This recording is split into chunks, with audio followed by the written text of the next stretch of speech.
Hi everyone. Today is Financial Fridays. It's Melanie of More to Say LLC. I just wanted to get on here today to kind of talk to you. I know it's a little late, but I had to do the hair. She got the bantu knots all up under it. We fixed the hat a little bit. But, well, it is what it is. Broken down. This hat is older than, like, I think my youngest son. I'm going to be honest with you. You see that? Yeah. Okay, I digress. But in it, today I wanted to speak about wealth. You're like, wealth? Yes, I want to speak about wealth. And wealth from the perspective that it is more than money. Wealth is more than money. Yes, money is wealth when we think of the layman terms of when someone says somebody is wealthy.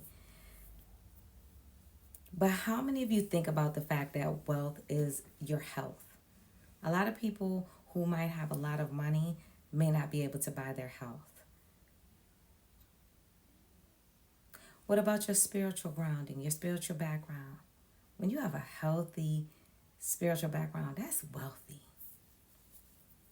What about the gifts that's in your hands? What about the gifts that's given to you? I just had a girlfriend of mine say to me, Melanie, you're going to be okay. Well, she called me Melanie.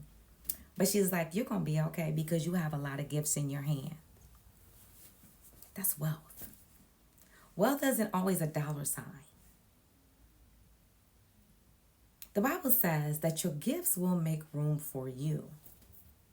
It's the wealth that's already in you, the giftings that already are in you that will bring you the wealth. When you follow in alignment with what you're supposed to be doing and you're walking in your purpose, that brings the wealth. And the wealth is the fullness of the complete person in which you are. So when you look at wealth, don't think of it as just a dollar sign. Don't get me wrong. We do like dollar signs. We like dollar signs on the positive side, not on the negative side of income to debt ratio. Yeah, but that's another story in itself. As a matter of fact, that's hilarious because I am going to be talking about income to debt ratios, but I digress. I remember having a discussion with my youngest son. Y'all know I always got a story. I have a story. So my youngest son was talking to me one day and he was like, Mom, you make more money than me, so you're going to have more money than me? And I said, no, because these are normal conversations in my house. I said, but my income to debt ratio is different than yours. And he was like, what? These are conversations that we have. I was like, our income to debt ratio, I may make more income, but I have more debt. I said, your income may be lower than mine, but your debt overhead is lower than mine as well. And that's another thing when it comes to you having wealth. If you want to speak to it from a financial perspective, your income to debt ratio has to be uneven.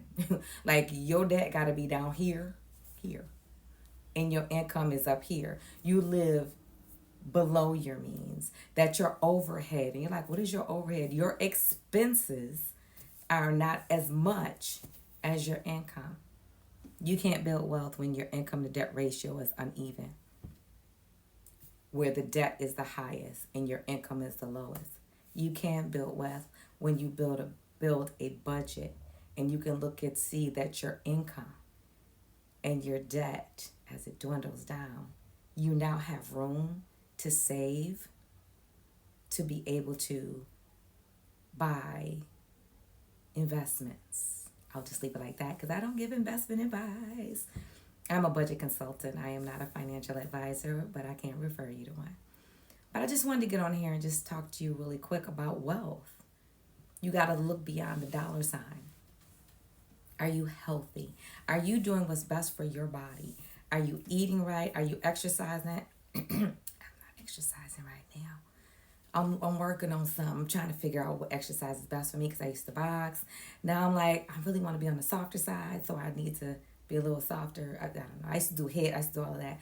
Now, honey, it's just, I got to get this, I got to get this neck to moving.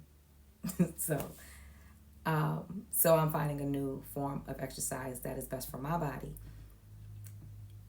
Managing your budget, living below your means. Where's your spiritual connection? Do you have the peace that surpasses all the understanding that guides your heart and mind? In the name of Yahushua HaMashiach, do you have that? I'm just asking the questions. Do you give? Just asking the questions. Because you can't be wealthy like this. I mean, there are people, but that's true. But the wealth, a lot of wealthy people are philanthropists, philanthropists, philanthropists. Yes, you gotta say it fast. Like Worcestershire sauce, you gotta say Worcestershire sauce really fast.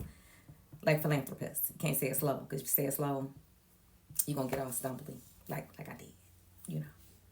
But I'm just saying, take a look and see if you're wealthy in these areas.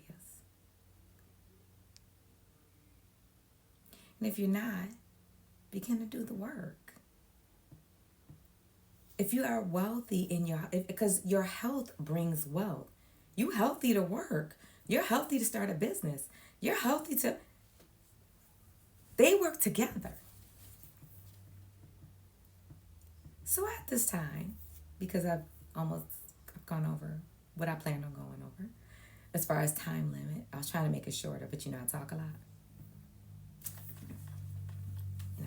But I just had to say, on Financial Friday, think about wealth from a perspective outside of a dollar sign. Thank you for joining me on Financial Fridays. I'm Melanie of More to Say LLC. I hope you have the most amazing rest of your day. Peace and blessings. Shalom.